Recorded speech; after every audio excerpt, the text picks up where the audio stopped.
Alex here from BWOne.com, here to do a video review of the Motorola Atrix HD for AT&T.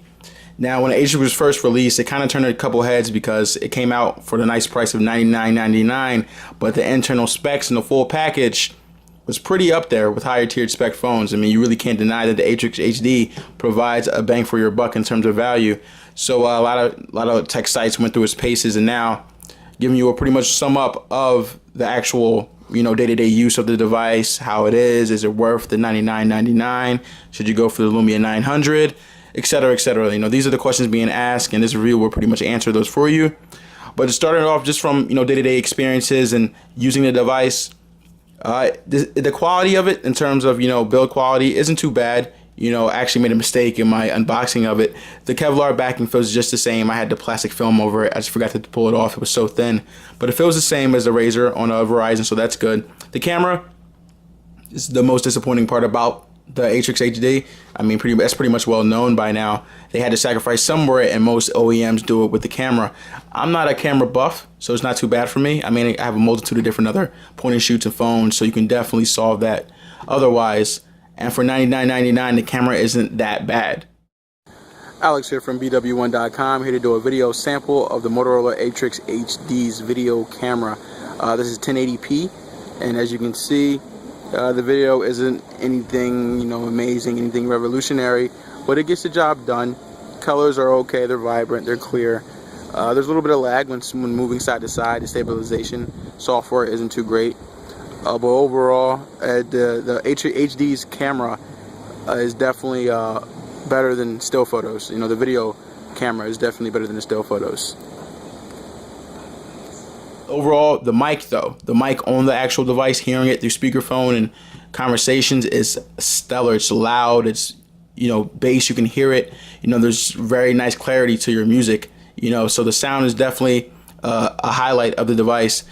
Being on AT&T's LTE 4G network, data speeds were nothing but great. AT&T has really good LTE coverage in my area, and the rollout is being pretty fast. So that's definitely another plus for the device.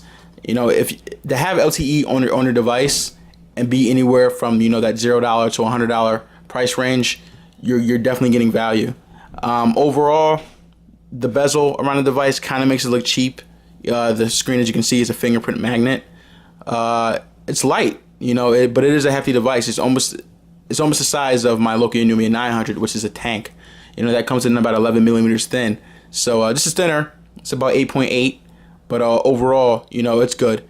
And to have a mini HDMI port and charging cable, it's really good. Now the battery. Okay, this is definitely something I'm gonna get into before the software. The battery is horrible. You might as well bring an adapter with you. And since it is a unibody design, you can't remove it or buy another one or an extended battery to power it. So it's really disappointing. I would think because it's running Ice Cream Sandwich, almost stock, because that's something I'm also going to get into during the review. You would think that it would run efficiently on battery, but I guess Motorola definitely hasn't optimized the software with the hardware on this one, and that's why the price is what it is. But going just overall, just to remind you of the specs, it's 1.2 gigahertz dual-core S4 Qualcomm Snapdragon processor. You get an 8-megapixel camera with a single LED flash, speakers which are loud as hell, Kevlar backing, volume rockers, power button, same placement as Samsung does, mini HDMI port, micro USB port, headphone jack. This side is very clean besides the very bulgy. This is your micro slim slot, and this is your micro SD slot. It can take up to 32 gigabytes, so that's always good. And this part down here is blank. Going towards the actual software, you'll see it's different from Motorola's old Moto Blur, which was just horrendous, horrible, an abomination to this planet. It was all those things. They've definitely helped. It's almost stock ICS. The only thing that they've added are definitely helping the UI.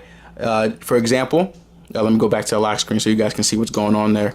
It's vibrational, taptic feedback. You can unlock it. You can go to phone. You can go to camera. You can go to text messages all from your home screen. So it's very convenient. I definitely found myself using these shortcuts a lot, especially with messaging. So that's always good. And you can actually access the notification bar from the lock screen. That's always a plus. And the settings button is right there in the notification bar, so you can definitely get to where you need to whenever you want to. Now, if you see this, the AT&T logo is just taking up massive amounts of space for no apparent reason. This is ICS, and Motorola is utilizing the soft keys on this device. They're not using capacitive keys. So the screen size is 4.5. It's using the color brightness display. It's really good. You know, it's 720p HD. It's beautiful. You know, you can't see pixels. You can hold it up to your eyeball, do whatever you want to, you fanboys. But other than that, you can't find pixels. Okay, so that's always a plus. But 0.2 of the screen is getting taken up by these soft keys, which I'll show you here. So it's really disappointing that they just didn't utilize the space here instead of using the screen. But other than that, that's the only gripe I have with the device physically. Software-wise, as you can see, this looks like, you know, the Galaxy Nexus with ICS. This is Motorola's nice widget. What you can do is you can flip it. You get the time. Flip that. You get the analog clock. Here you get the weather. You can add your cities. Has GPS location, so wherever you go, it'll just update it for you. And this is really cool. They actually have a circular battery meter. You flip it. You can control brightness. Flip that. You get your percentage as well as up here. So that's always good. This is the consistent Google bar. You actually can't remove it, so that's how stock it is. It's I actually like it. I like the Google bar. It's up there. I remember having the universal search bar for WebOS, so I'm used to that. People will have their own ideas about that, but you can definitely change the home screen from the market if you want to. Has folders just like everything else does, just like stock ICS does. See, here's one of the enhancements I was discussing. For instance, if you can see here, the phone application has these little arrows just like the People does and the text messaging does. If you slide it up, it'll show you, you know, what text messages that you have, you know, and that's really convenient. You know, it makes sense using an application almost as a widget or a shortcut. It serves dual purposes, so that's always good. Overall speed with the device is fast on initial impressions. That's one of the things I wanted to explain to you guys. The actual software is not optimized at all with the hardware. Day-to-day use was very laggy. Applications took, you know, 2 to 3 seconds to open up after consistent use, and obviously with that battery drain, I'm sorry guys, my voice is cracking. The battery drain, it doesn't make it that much better. You know, you will find yourself getting frustrated with this device because you think because it's packing these beefy, you know, specs, a gigabyte of RAM, dual core S4, you know, processor, 8 megapixel camera, you know, all the works, that it would run better, but it doesn't. But it's something that can be easily fixed. So there's no hope lost. You know, you can definitely wait for Motorola to do it, or like we Android guys do, we just hack it and update it ourselves. Either way, you won't be disappointed. Overall phone quality, it's up there with my Nokia Lumia 900. I think the carriers and the OEMs are definitely knowing what to do in terms of phone quality. They're definitely upping the game a little bit.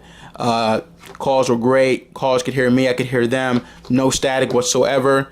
You know, conversations went well. And I didn't have any drop calls, which is very rare on AT&T. So kudos to them for that one. I'm just gonna go over the actual, you know, speed of the device just to show you. You know, and it does have the natural multitasking bar, which is great. Slide it up and down. You can swipe it up like that. It's very fluid at first. You can't really deny that.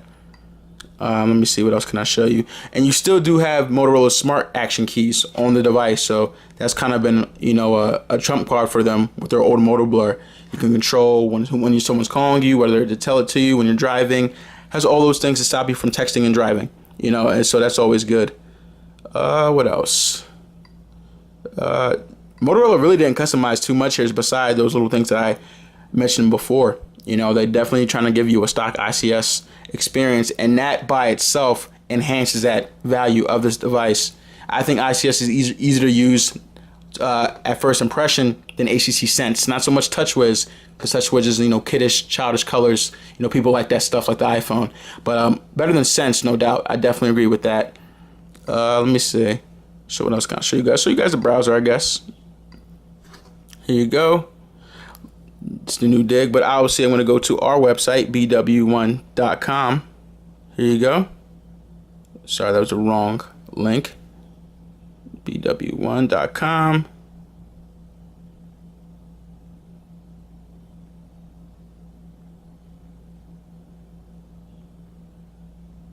And there you go. I'm actually on my Wi-Fi home network. I've showcased the speeds of AT&T's LTE before, so I don't necessarily need to do that now. But as you can see, it's very fast and fluid. You know, in the stock applications, the processor is definitely evident. In third-party ones, it's another story.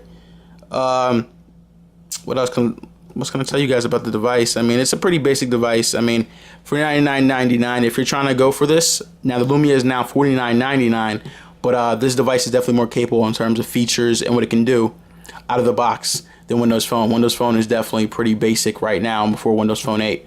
So I would definitely recommend the Atrix HD before any other device price, you know, similar to it. The Ion is running Gingerbread. Everything else about the Sony Xperia Ion is great. Besides that, this is running almost recent ICS before Jelly Bean, and it's running almost stock. And you can't find that on AT&T right now. So thumbs up for the Atrix HD, guys. Definitely check it out. You can check us out on Facebook, Google+, Twitter, Pinterest, all those good social networks. And remember to always live your tech world in high definition. Thanks, guys.